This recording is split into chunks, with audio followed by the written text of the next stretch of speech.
Assalamualaikum warahmatullahi wabarakatuh. Salam sejahtera bagi semuanya. Perkenalkan, nama saya Dr. Pratisina, SHSTMM. Saya adalah dosen Magister Psikologi Universitas Medan Area.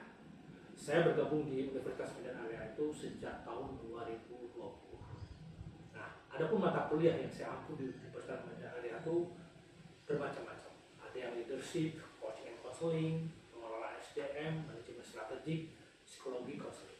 Nah, pada kesempatan kali ini saya akan memaparkan tentang psikologi konseling. Adapun video ini saya buat adalah untuk mengikuti Stratdos di tahun 2025 ini. Nah, kenapa saya mendalami psikologi konseling, coaching dan konseling? Karena sejak saya bergabung di Universitas Medan Area, saya banyak mengembangkan tentang konseling, coaching. Adapun buku-buku dan haki yang saya kembangkan adalah yang menjadi inovasi saya adalah di tahun 2024 saya menerbitkan buku Transformasi Kesehatan Mental yang nantinya saya pergunakan dalam mengajar mata kuliah coaching konseling dan psikologi konseling. Nah, ada juga hak kekayaan intelektual yang saya kembangkan di tahun 2021 yaitu konseling psikologi menggunakan teknik neuro linguistic programming. Saya mendalami NLP, coaching, konseling, dan hipnoterapi. Ini saya kembangkan dalam materi psikologi konseling yang nantinya saya akan paparkan di materi berikutnya. Nah, di dalam psikologi konseling ada poin chapter tertentu materi ya, yang nantinya saya paparkan dalam video saya berikutnya. Nih, dalam pertemuan itu saya menjabarkan adalah tentang konseling kesehatan mental dan komunitas. Dan ini sesuai dengan buku yang saya terbitkan di Transformasi Kesehatan Mental di tahun 2024 kemarin. Ini menjadi inovasi saya yang saya kembangkan dalam sebuah buku dan haki. Nah, di dalam psikologi konseling di subbagian tadi kita harapkan nantinya adalah setelah mahasiswa belajar kesehatan mental, mahasiswa nantinya adalah mampu menjelaskan konseling kesehatan mental dan komunitas. Nah, bagaimana kita tahu bahwa mahasiswa itu mampu menjalankan konseling kesehatan mental dan komunitas? Maka kita bisa melihat dari beberapa indikator. Di antaranya adalah mahasiswa mampu menjalankan konseling kesehatan mental sebagai suatu spesialis. Yang kedua adalah mahasiswa mampu menjalankan konseling komunitas sebagai suatu bidang khusus. Dan ketiga adalah mahasiswa mampu menjelaskan praktek pribadi sebagai spesialisasi. Nah, nantinya di dalam kelas saya akan mengajarkan teknik-teknik konseling dan praktek konseling sederhana supaya mahasiswa itu mampu secara langsung mengalami bahwa yang namanya psikologi konseling itu adalah suatu spesialis yang mereka harus pahami dan kemampuan-kemampuan apa yang harus mereka dapatkan menjadi seorang konseling yang spesialis. Dalam pembelajaran tadi, metode yang nantinya akan saya gunakan adalah ada studi kasus, ada tugas dan praktek yang nantinya akan dikumpulkan di materi berikutnya, ya, pertemuan berikutnya. Terus ada games di kelas. Nah, games ini saya lakukan supaya mahasiswa jangan jenuh dalam pemaparan nantinya. Nah, memang di dalam psikologi konseling ini saya ada inovasi tadi ya. Inovasi ini ya saya tuangkan dalam buku Transformasi Kesehatan Mental. Ada juga haki. Ya. Nah, ini perpaduan antara pendalaman saya di bidang coaching, counseling, neuro linguistic programming, dan hipnoterapi. Nah, haki-haki tersebut memang saya konsep dan ini saya berikan kepada mahasiswa sebagai pembelajaran mereka ke depannya. Nah, mari kita ikuti materi yang akan saya sampaikan dalam video berikut ini. Nanti di dalamnya ada beberapa materi yang disampaikan, diantaranya adalah sejarah tentang konseling kesehatan mental. Yang kedua adalah bagaimana konseling komunitas itu sebagai suatu bidang kasus. Dan ketiga adalah praktek sederhana. Konseling untuk memahami konseling adalah bidang khusus. Nah, praktek-praktek ini di kelas nantinya dievaluasi di pertemuan berikutnya. Selamat mengikuti dalam pertemuan ini. Diharapkan nantinya mahasiswa mampu merancang simulasi konseling. Jadi penilaian yang akan kita lakukan adalah adanya rancangan dari mahasiswa simulasi konseling. Makanya di dalam pertemuan ini ada praktek-praktek konseling, games yang saya lakukan supaya mahasiswa mampu dan penilaiannya adalah simulasi konseling. Mari kita ikuti pemaparan video berikut. Assalamualaikum warahmatullahi wabarakatuh.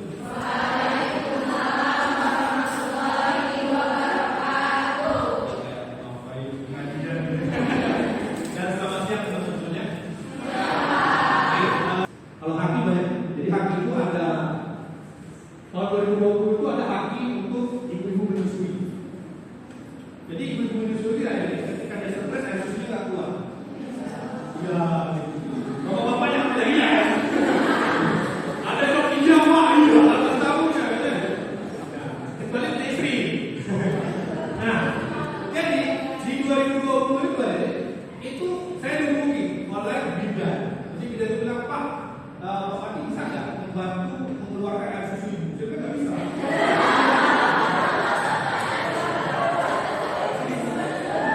Bidan aneh. Kayak aneh kan? Dia telepon saya, Pak, bisa nggak bantu mengeluarkan air susu ibu? Saya bilang suaminya, Pak. Benar ya? Saya waktu itu pikir saya ngomong, masa saya sih? Yang salahnya itu. Terus dia, oh iya, bukan. Maksudnya Pak, bisa nggak ibu itu dibantu di terapi? Nah, kalau itu, insya Allah saya bantu. Akhirnya di 2020 aja deh. Itu saya kumpulkan tuh. Ada 30-an orang ibu. Ya. Nah, itu terapi. Alhamdulillah dari 30 itu, 29 itu setelah terapi, satu bulan saya punya orang Jawa itu tahunan. Berapa dong? Berlimpah-limpah. Cuma satu orang yang nggak berhasil. Ternyata yang satu orang itu kenapa nggak keluar? Karena trauma. Trauma dibikin anaknya.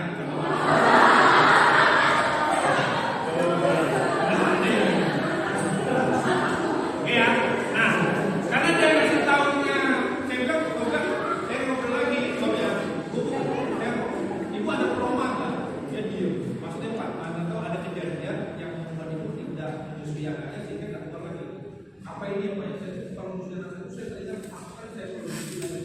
Wah, nah karena trauma kita terakhir karena saya ketemu ada yang tidak terasa, saya itu awal, ya, saya tidak tahu maksudnya. Saya kira saya hanya masih rasakan. Nah, dulu saya jawab, saya makanya saya pulang haji, saya selalu lalu saya sehat. Saya bilang dia berada di sehat, dia pergi materi. Nah, dan semuanya di pertemuan kali ini kita akan membahas ini. Teman-teman tuh mampu menjelaskan tentang kesehatan. Kalau menjelaskan itu nggak apa-apa, tapi nanti kita ada praktek, ya. Kita praktek konseling, tapi berbasis kognitif, bukan terapi. Kalau terapi itu semuanya nanti melakukan itu. Ya, kita nanti belajar terapi kognitif. Nanti saya ajarkan, nanti teman-teman aja di dalam saya sudah masuk di sini main bahasa kita. Di dalam nanti saya ajarkan bagaimana terapi kognitif. Oke ya, praktek kita. Nah, apa indikatornya yang Anda menjelaskan di dalam ini? Anda bisa menjelaskan lah. Kalau Anda sudah praktek, ya bisa menjelaskan. Ya, makanya saya pengen praktek. Anda yang masalah saya sudah praktek. Pertama ini praktek, besok praktek lagi dulu. Pokoknya ini kita selesai praktek lagi. Saya berharap memang setelah kelas kelar Anda bisa praktekkan bagaimana konseling. Dan konseling itu kan kalau terapi kognitif kan ada bagaimana ngobrol. Kalau hipnoterapi kan hipnosis. Kalau NLP juga sama. Dia bisa menggunakan terapi, bisa juga terapi. Nah, jadi nanti karena kita itu base-nya kognitif, nanti saya ajarin. Gitu ya? Oke. Ada pertanyaan? Pokoknya ada pertanyaan. Ya. Nah, saya ambil punya Habermas. Ya, kenapa saya suka dengan Habermas? Habermas ini seorang neuroscientist. Ya. Jadi orang stres itu karena persoalan mental. Makanya ada yang disebut bangunan mental. Nah, mental itu apa? Mental itu sebenarnya imajinasi kita. Contoh kasus ini seperti ini. Saksi ya?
Oke.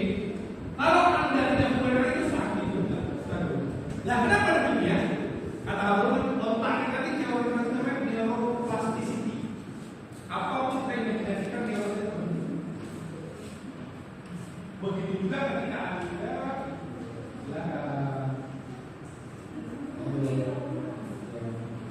mau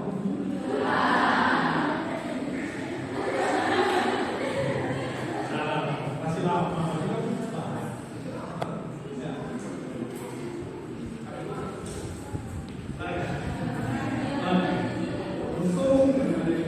Jadi memang benar ya, neuroplasticity. Jadi kalau imajinasi kita itu tak ulang-ulang, neuronnya terbentuk. Oke, makanya ada orang yang pura-pura sakit, dia sakit berat.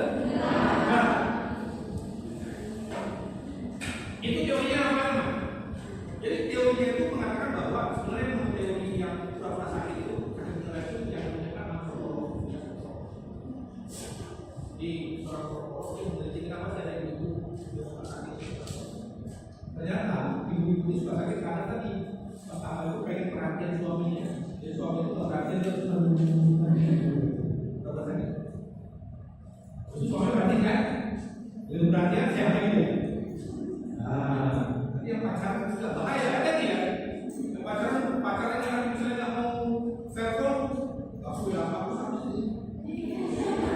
Hati-hati yang melibatkan pikiran dan emosi. Ya, karena Anda melibatkan pikiran dan emosi, neuron Anda terbentuk tadi.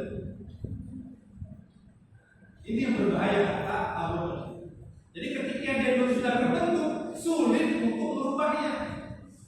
Maka ketika orang itu sakit tadi, begitu bapak dokter bilang nggak apa-apa, semuanya aman.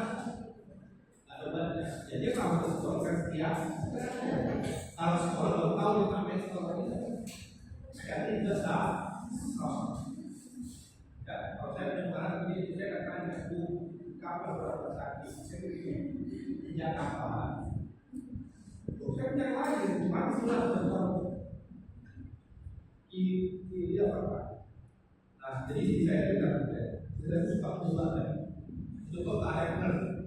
Mas saya masih sudah itu kantor. Saya cara itu pasti akhirnya apa rasa ya tadi diterangkan dari konseling kan pengen ngomong kan tinggi terus saya bilang sudah berapa lama sudah 2 tahun sudah berapa lama sudah mengatakan saya bilang cuma menunda saya sama berarti akhirnya saya ngobrol saya bilang 2 tahun yang lalu apa yang karena dokter bilang, nah, apa? Jantung sama liver sama semua aman, tapi kenapa mati tuh? Bius. Akhirnya saya ngomong dia bilang, iya pak, awalnya saya itu pengen dikasih angin oleh makanan saya, dikasih angin oleh ibu saya, terus saya bilang, kamu mau juga, apa mau kayak gini? Mana kau usia 7 tahun?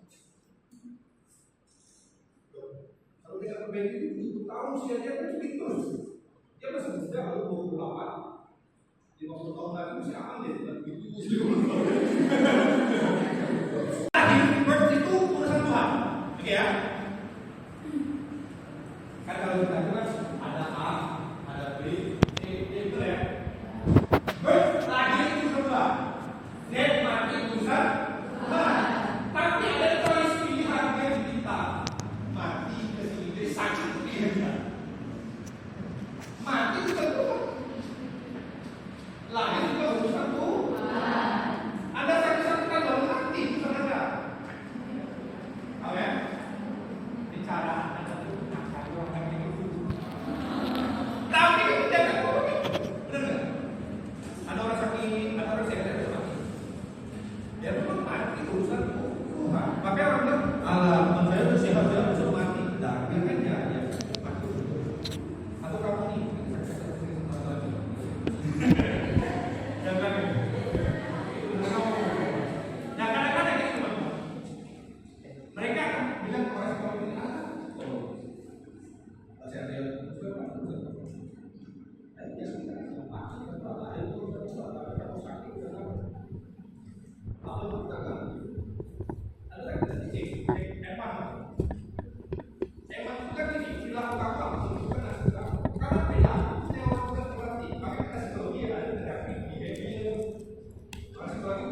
sama perilaku. Karena perilaku Anda menentukan neuron Anda. Perilaku yang kita lakukan 21 hari sampai 90 hari menjadi kebiasaan. Nah, biasanya kita ulang-ulang 5 tahun, 10 tahun jadi karakter atau kepribadian. Nah, kepribadian yang kita ulang-ulang jadi nasib. Jadi kalau kondisinya neuron itu sehat, positif, itu dopaminnya akan muncul. Jadi kelihatan begitu bagian yang dopaminnya turun. Berarti dia kalau imajinasinya kurang olahraga. Coba aja kalau olahraga dia imajinasinya yang negatif. Ya. Nah, apa yang pertama? Kemudian, maksudnya nggak jelas itu. Gimana kabarnya? Apa katanya kabar? Nanti kalau temennya lagi itu, salah, dopaminnya lagi itu. Jangan ada sakit hati. Ada psikolog sakit hati, stres, jangan. Atau ada berubah jalan? Ya kan? Oke, jadi kalau ada temannya kayak gitu, benar-benar teman saya lagi dopamin tuh. Yang kedua adalah sulit ngambil keputusan. Gimana? Kita berangkat nggak? Gimana ya? Boleh ya? Dopamin itu. Berarti ya.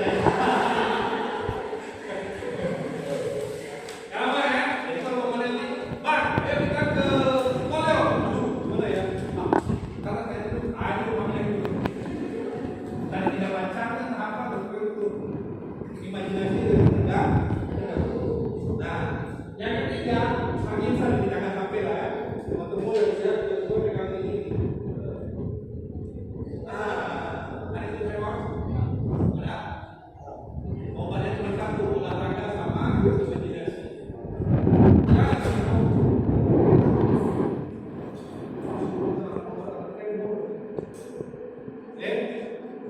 Itu ya, jadi dopamin yang turun mulailah dia. Kalau anda lagi stres, kira-kira beda begini.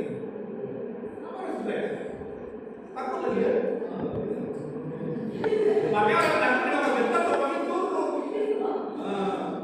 Tidak bisa. Ya, nah makanya kata tadi dia bilang dopamin itu ada di Parkinson. Jadi kalau ada kontrol yang kurang, berarti dopamin itu istirahat, olahraga, fungsi kognitif.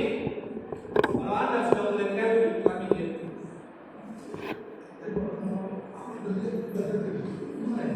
sampai saya sampaikan benar. Silakan. Orang mendengarkan itu ada macam. Ada yang mendengarkan wajahnya dia kita tapi pikirannya tak benar. Itu mendengar level 1. Mendengar level 2 itu melihat orangnya, pikirannya sudah punya dengan solusi.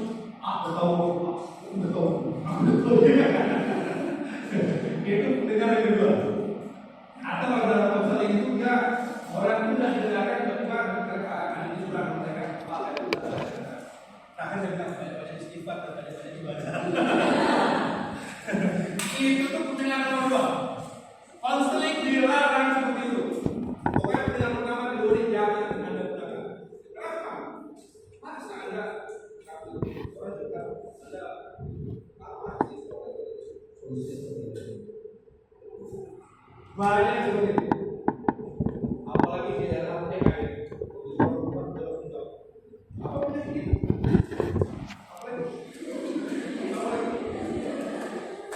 Wah, ini hadir-hadir. Ibu ini MPD. Sudah masalah. Psikologi konseling tidak bicara seperti itu. Anda harus menjadi yang nomor 3, menjadi pendengar aktif.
Lah, human ya, sukarela.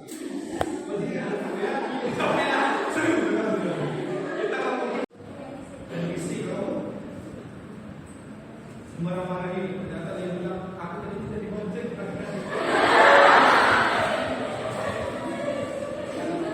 Menyakitkan. Coba kalau punya, tanya. Kalau apa beda? Kalau aku kan janji, aku mau dijemput, tapi tadi aku ditinggal.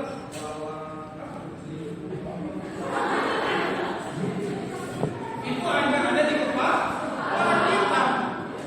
Makanya dilarang seorang psikolog, konseling itu main leading manajer itu sok tahu. Oke, kenapa gagal Anda konseling teman Anda? Karena Anda sok tahu. Teman yang bilang, kamu tahu kan dia? Iya, aku tahu sudah selesai. Konselingnya, benar nggak? Ada teman Anda balik gitu. Karena kan konseling itu kan dia yang mau berkembangkan. Oke, ketika dia curhat orang lain, cuma dia melegakannya, tapi dia bisa balikan. Nanti dia balikan. Nah, selanjutnya adalah sulit tidur.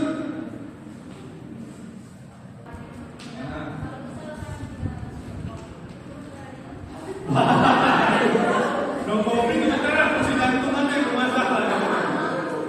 Ya kan, karena kan dia kopi kafe itu kan memicu jantung.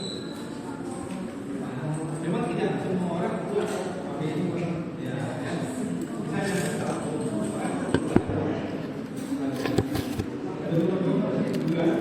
berarti kalau ada itu mabuk. Oke, balik. Stres. Bagaimana kalau stres ya? Kalau Profesor Almeida juga begini. Kalau ada stres, satu olahraga ringan, ini kayak apa tuh? Olahraga ringannya.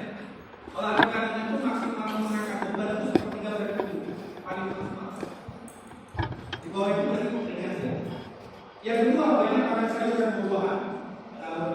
Pak, saya masih buah-buahan. Makanya saya recover pada imajinasi dan olahraga saja. Kan? Olahraga itu kan tadi sayur dan buah-buahan. Pak, sudah terlalu makan lagi dengan sayur dan buah-buahan. Makan ini. Nah, yang ketiga kata orang beda adalah terapi tertawa. 3 bulan.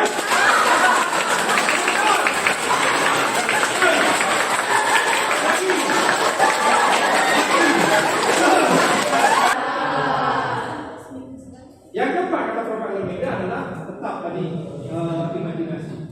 Kalau bahasanya sih bukan imajinasi, visualisasi kreatif. Nah, kan jadi ya. Ya, ini kata Prof. Almeida. Jadi mau yang mana? Ada lagi teknik yang lainnya. Namanya di NLP saya buka sedikit. Kapan-kapan belajar. Oh, berarti ada perempuan sejati. Yang 10%. Jadi ada memang yang 10% itu nggak bisa sama sekali membedakan map. Begitu juga ada yang laki-laki yang 10% itu memang laki-laki sejati. Jadi dia itu nggak bisa sama sekali mendengarkan. Jadi kalau ada punya pacar laki-laki sejati itu sulit mendengarkan. Jadi walaupun dia megang handphonenya, mati dengar non verbal. Nah, ada itu terserah kamu bebas. Nah, gini ya. Ya, nggak apa-apa yang nyaman. Nah, rapor ini itu membangun kesamaan.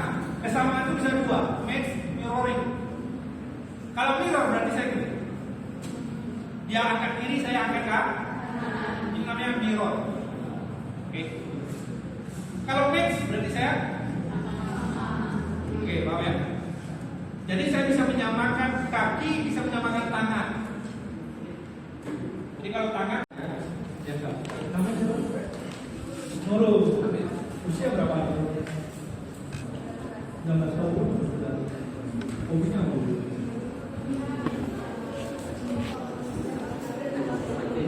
Sama dengan saya. Saya kalau bertemu kita bulan kali. Ini apa ini? Ya, Anda sudah selesai lagi ya. Sudah selesai. Prosesnya sudah selesai. Karena rapor ini 3 menit sampai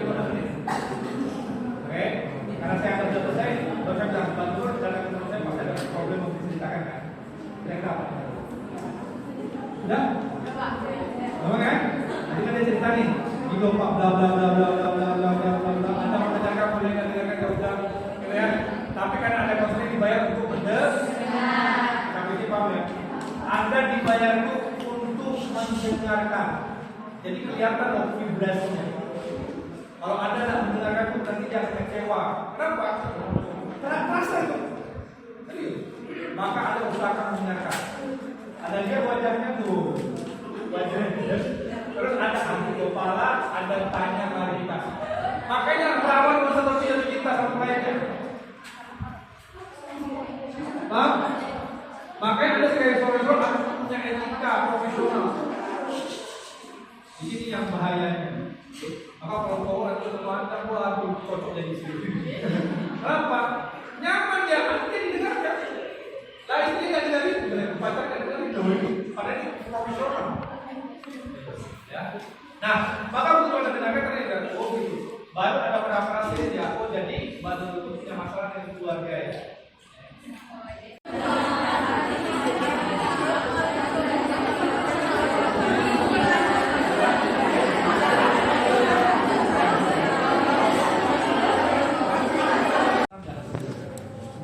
Yang paling penting itu adalah identifikasinya, Anda langsung klarifikasi secepatnya. Contoh gini, tadi ada saya mana ada di situ? Problem saya. Ini ya. Kan tadi temannya bilang saya bermasalah dengan keluarga. Jangan ditanya semuanya. Kalau Anda tanya semuanya, kalau dia mau bayar semua nggak apa-apa.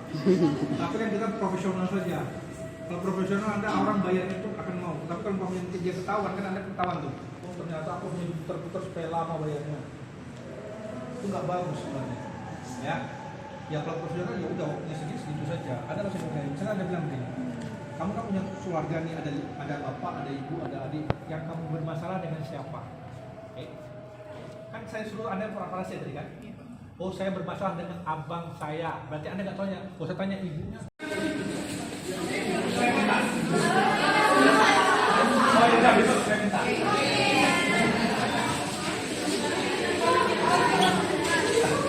Ayo, tutup dulu. Terima kasih. Sebelum kita selesai, kita berdoa dulu.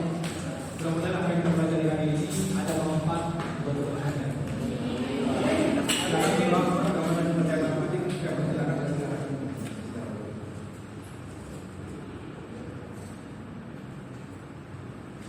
kasih.